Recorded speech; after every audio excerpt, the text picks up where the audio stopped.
ગુજરાતમાં દારૂબંધી છે. જો કે લાલ ચટક રંગબેરંગી કલરફુલ આ બોટલો શું છે, તેનું મહત્વ શું છે, તે બેવડાઓ ખાસ કરીને મદ્યપાનના રસિક લોકો છે તે જાણે છે.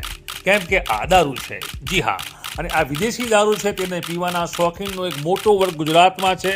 અને માટે જ એક સર્વેમાં બહાર આવ્યું તે રીતે ગુજરાતમાં રાજસ્થાન અને મહારાષ્ટ્ર તેમજ મધ્યપ્રદેશ કરતાં વધુ દારૂ વેચાય છે. ચોરી છુપી ચોર રસ્તાથી બુટલેગરો આ સેવાઓ થોડો વધારે ભાવ લઈ ગુજરાતમાં પીરસતા હોય છે, ઝડપાય છે, કાયદો છે, કાનૂન છે, કેસ થાય છે, પાસા થાય છે, છૂટે છે, પુનઃ બુટલેગરો નફાકારક ધંધામાં દારૂ વેચે છે.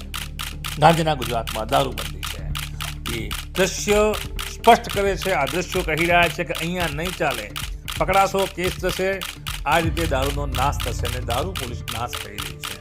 ગુજરાતના વિવિધ પોલીસ મથકમાંથી ઠલવાયેલો આ દારૂ કાયદાની પરિભાષામાં ગુનાહિત કૃત્યનો મુદ્દામાલ છે. સમયાંતરે તેનો નાશ કરવાનો હોય છે.